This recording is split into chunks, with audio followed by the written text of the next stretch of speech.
na yung isa.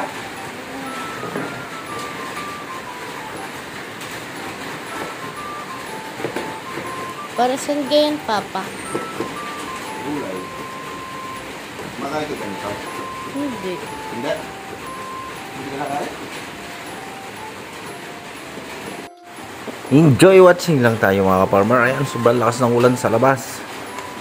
Kaya ito yan, ito yung mais natin doon ay 5 pieces ay 1 kilo. So 80 pesos 1 kilo. So yan, inano na natin. Minix natin sa tubig. Itong ating tubig na pinapakulo, nilagyan natin ito ng bawang and asin. Yung naman ilagay natin. Pwede na natin itong ilagay. At malapit na siyang kumulo. So may mix tayo dito ng dahon ng malunggay at saka itong itong inuki mushroom yan. Meron pa pala tayo dito itong isang balot na daganan sa ilalim ng mga gulay. So ito yun. Ito yung i-mix din natin with malunggay. Ito ang inuki mushroom. Alright, enjoy watching lang kayo mga ka-farmer. At samahan nyo ako dito sa aking pagluluto. Ayan, simple luto lang yung gawa natin. Please naman ay meron kayong kaunting idea. Siyempre, yan. Papak na natin yung ating fried chicken. Malimit lang lang natin bilhin yung fried chicken. Pero bihira na tayong tumili ng mga pork. Yan. Isda, gulay lang tayo lagi. Chicken, yan. Yan lang tayo. Maumay sila dyan. Meron na tayong nilagay na bawang yan. Ayan guys. Pakukuloyin lang po natin yan habang piprepare natin yung ating mga malunggay. So pala yung another bawang natin. Alright. Siyempre meron niyang asin. Bawang asin ang nilagay natin. Konting ambalansin naman. Konting sugar. Ito na lang. Okay na yan. Hindi natin gagawin masyadong marami ng magsalang lang. Pwede lang. Basta lang. Bulang lang. Ito na yung gawin natin na natanggol dito. Healthy na yan.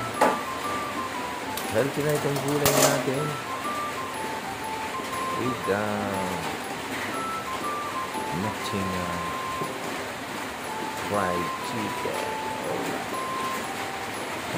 Ano po itong bulong?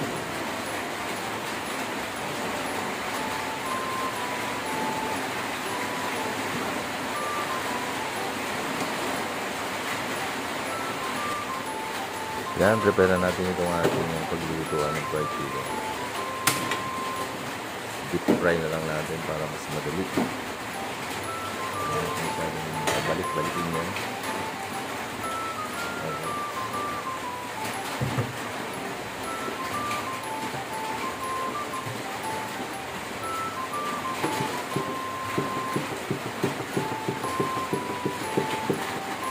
Ito ang chicken natin. Lalagyan natin ng all-purpose breading mix and konting flour. Medyo maganda yung alito natin. Ating chicken.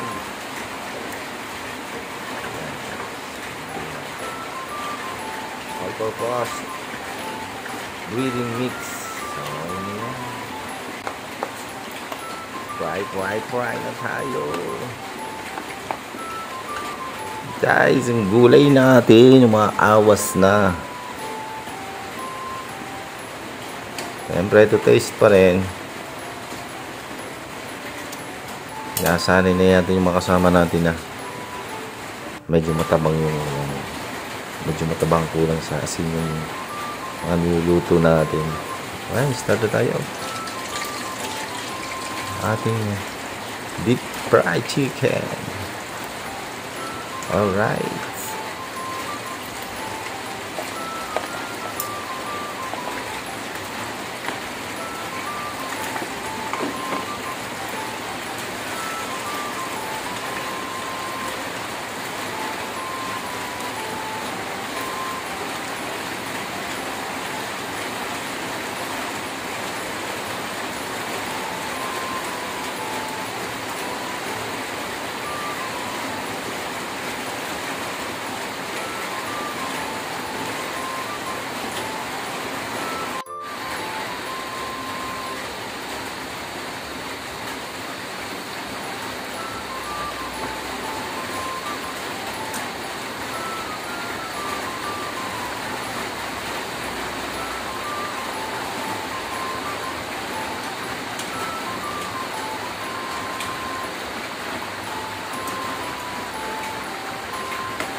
Arat na mga kaparmer.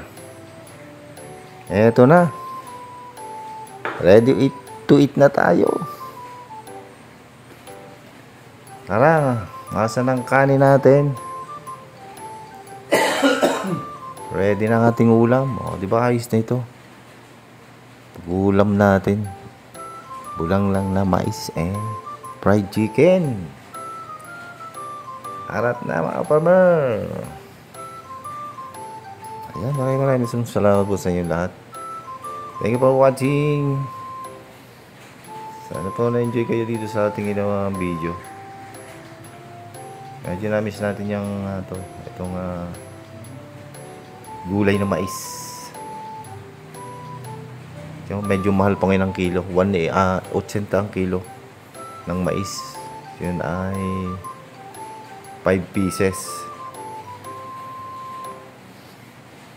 Yung nilaga naman niya na luto na doon. 20 pesos yung isa. Okay na din kasi maglalaga ka pa. Diba?